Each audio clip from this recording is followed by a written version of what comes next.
Gettysburg Seminary presents the Seminary Explores podcast.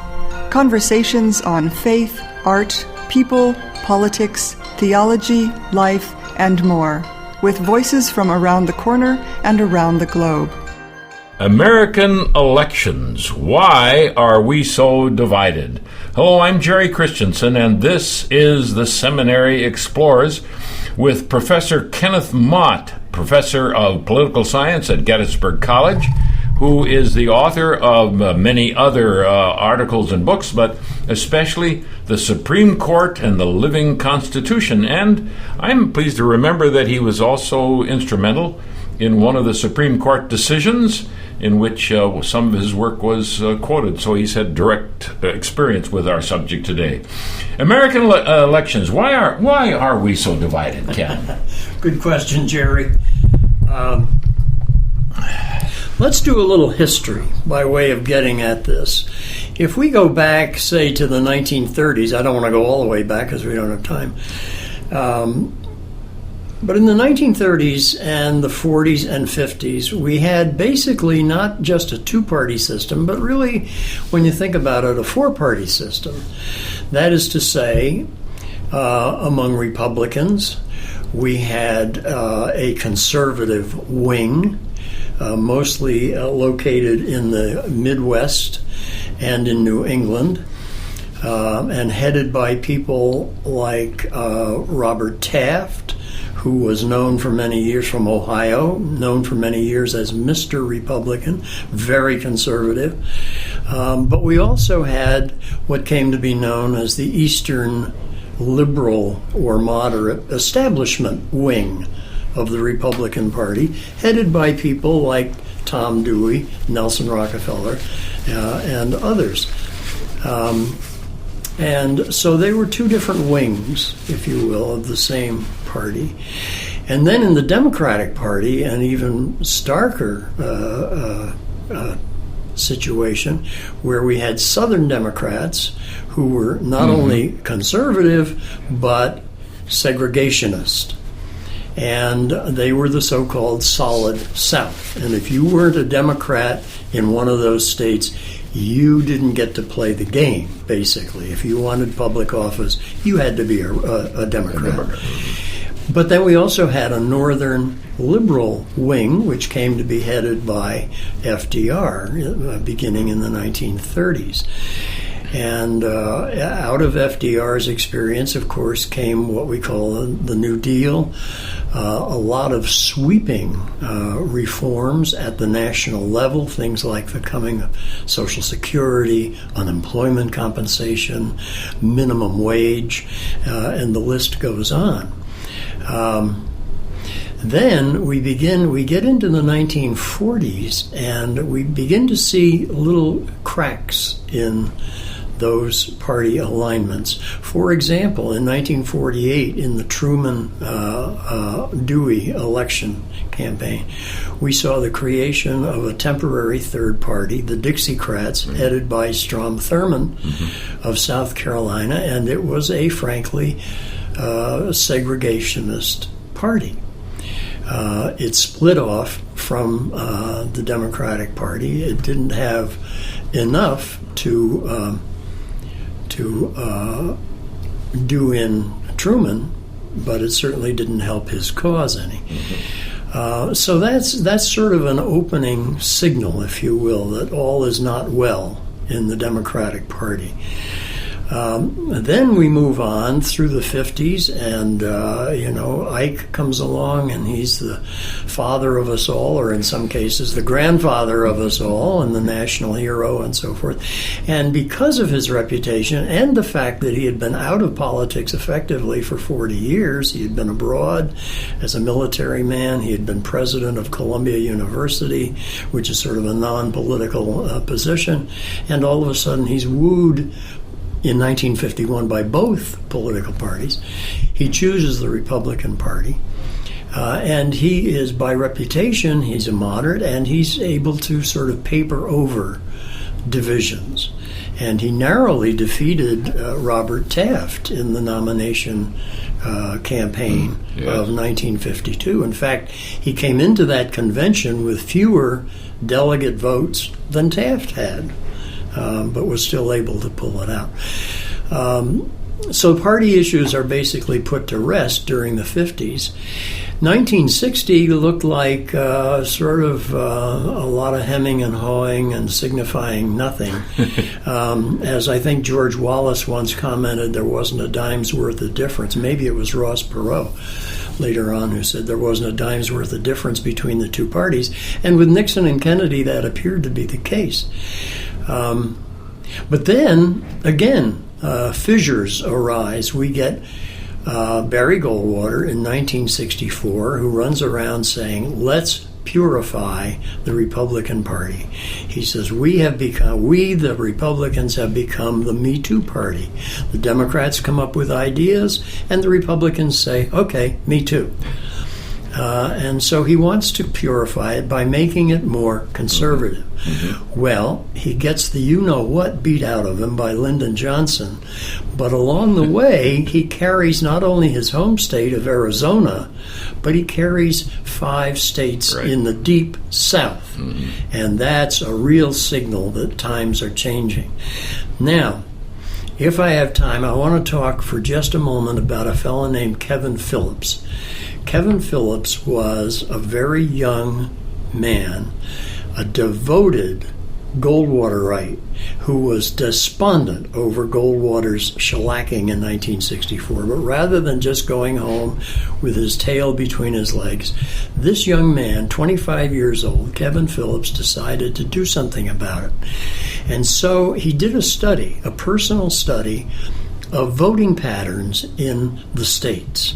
He looked at presidential elections, gubernatorial, senatorial, congressional elections, and he divided the country into about 6 regions geographically: New England, Middle Atlantic states, Outer South, Deep South, Midwest, and so on. And he looked at each one of these and he said, in a large number of these, the situation is pretty much hopeless. That is, this region has been a long time Democratic one. Mm-hmm. It's going to stay Democratic or Republican. But then he looked with care at the deep and outer South. And he said, these 11 states of the Confederacy are really up for grabs. Okay. And so noting, he tried to fashion a strategy for his beloved Republican Party that might win back the presidency. And he said, what we need to do is focus on 2 things. And this was at the time of the Civil Rights Act of 64, the Voting Rights Act of 65. A lot of Republicans were opposed to the Voting Rights Act because they thought, well, you know what this is going to do is to enable a lot of blacks to go to the polls. And we know that blacks vote Democratic about 90% of the time. Why on earth would we support that, right? They're the enemy. Kevin Phillips turns this on its head, and he says, you know, there are really 2 things that bother people in the South, whites in the South, white conservatives. Yep. One is the so-called social engineering by Washington. That is all the regulations that are coming out, the sort of big brotherism, if you will, by Washington. The other thing, though, is the segregation issue and the voting rights issue. Mm-hmm. And here, Kevin Phillips says, you know what? What we ought to do, we, the Republicans, what we ought to do, instead of trying to block black voting, what we ought to do is welcome blacks into the fold. Because here's what's going to happen. They will increasingly, if they get the vote, they will increasingly take over the party apparatus in the Democratic Party in the Deep South and the Outer South. They will become dominant voices in the Democratic Party. So then the question is, where do the white Republican majorities go, or the white Democratic majorities go? And he says they have nowhere to go except into the Republican Party. And they are the majority in every state in the South, whites. Mm-hmm. So he says, let it happen. Let it happen. Mm-hmm. And so he creates what comes to be known as a Southern strategy. Yeah. And he takes this, he maps it all out in a couple of 100 pages. He takes this to a man named John Mitchell. And John Mitchell is, at that time, we're talking about 1965, 66, he takes this battle plan, if you will, to John Mitchell's office, and John shares the office with a man named Richard Nixon. Yes. They are law partners in New York City. John falls in love with this. He says, my gosh, this young kid has it right. And so he shares it with Nixon, and Nixon agrees. And so out of that battle plan, which later is made into a book called The Emerging Republican Majority, out of that comes the so-called Southern Strategy. And Dick Nixon follows this. And he succeeds in 68, and then he succeeds in spades, as you know, in 1972. Yeah. Well, before we go on with that, Ken, I want to remember a statement by Lyndon Johnson after the Voting Rights Act, after he signed it, is purported to have said somewhere, "There goes the South." Yes. Well, I think, and he also was cautioned about that when he signed the Civil Rights Act of 1964. Yeah. But he knew that was going to happen. He knew that was going to happen. It did happen in the next election. And I view that as simply a factor in his being principled. I mean, he was putting the country before the party. And a deep Southerner himself. What about other issues besides, well, we've been talking about what we used to say was regionalism, in a sense, and of course in segregationism. Is society maybe more complicated today, or is it because we're complicated in the sense that we are divided in the way we approach things? That is, some people are much different than other people in the United States. How am I trying to say that? That the dividing line runs along other kinds of lines besides black and white? Well, absolutely. We are a much more diverse society than we were 40 years ago or 100 years ago. No question about it. We are more diverse religiously. We are diverse in terms of the refugee population, the growth of Hispanics, which we all know about, very important for American politics. And the list goes on. Yes, we are a very different country. So that if you look at the map now, it's famous because the two coasts tend to be, what do they say, blue and red states now tend to be Democratic, and the middle of the country in the South tend to be Republican. Is that partly because of ethnic background? And for years, as you know, the Democrats have tried to reach out, and I think pretty successfully, to minority groups of every stripe. And the Republicans, not so much. In fact, you'll recall that when Romney lost in 2012, they had an internal report, that is an RNC report, which said, bottom line, we have got to do more to lure these different groups, these diverse groups. And so that became sort of the marching orders as far as they were concerned. And yet, what we find with Donald Trump and company is almost the reverse. We're going to push the other one to the extreme and see how it works. It's possible that will cost them the election. I don't know. We'll wait and see. But we've also become more diverse, I think, as a result of our communications, our technology, our dependence on the internet, on the cell phone, all the rest of it. I mean, in a sense, we are technologically better connected than ever before, and instantly so. But in another sense, those have enabled us to avoid coming together physically. Robert Putnam years ago in the 90s wrote a wonderful book called Bowling Alone. Bowling Alone, and he was right on. You know, we no longer join bowling leagues. Yes, we bowl. We bowl, but we don't join leagues. Yes, but we don't bowl in leagues. That's exactly right.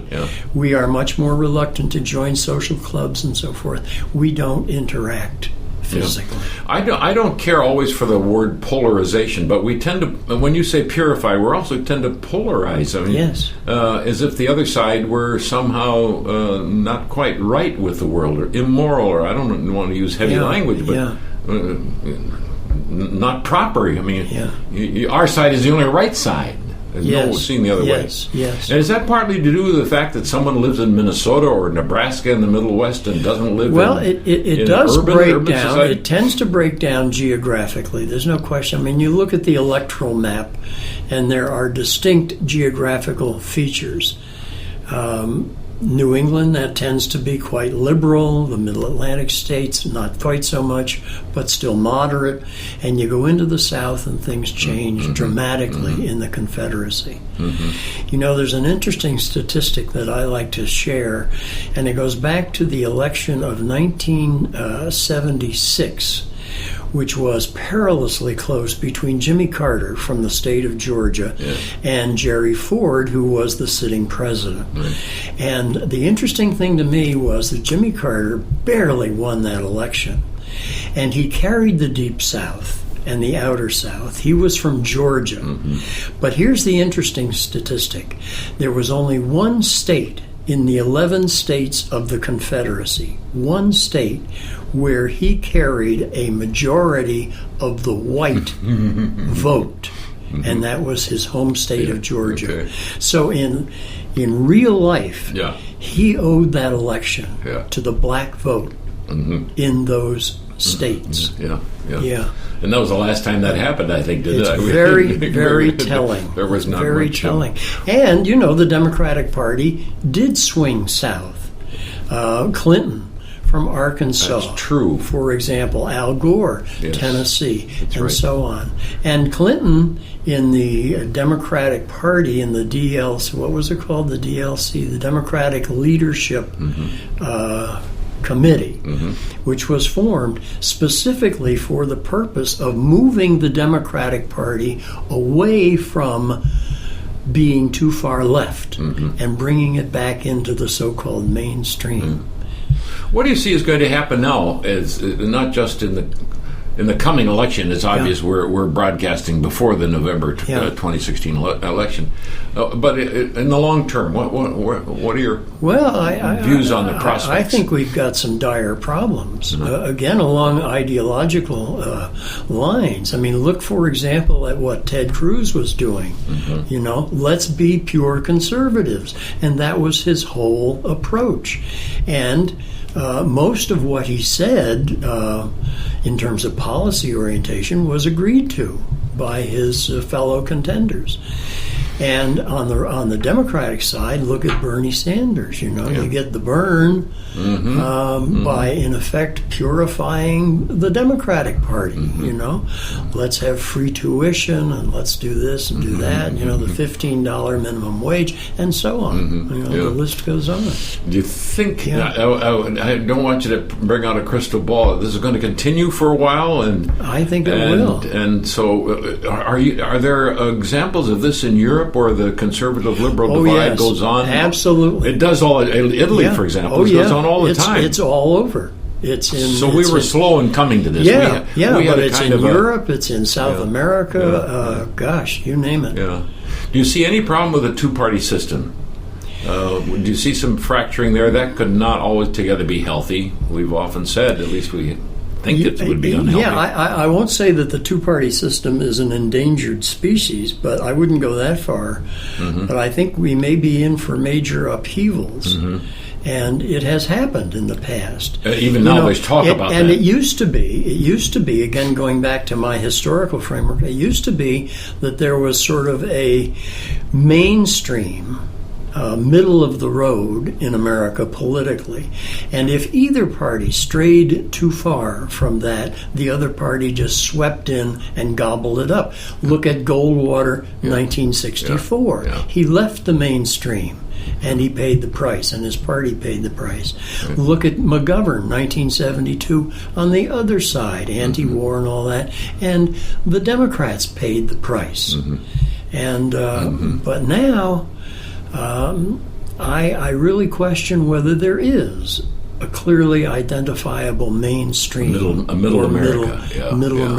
I really question that. We've been talking to Professor Kenneth Mott, political science at Gettysburg College and author of Supreme Court and the Living Constitution, about American elections and why we are so divided. The future looks like we'll have a continuation of the division that we experience today, and it's going to be an adventure to watch this happen. I'm Jerry Christensen for the Seminary Explorers. Have a very good day. You have been listening to The Seminary Explorers from historic Seminary Ridge in Gettysburg, Pennsylvania, a production of Gettysburg Seminary. We invite you to visit our website at www.ltsg.edu.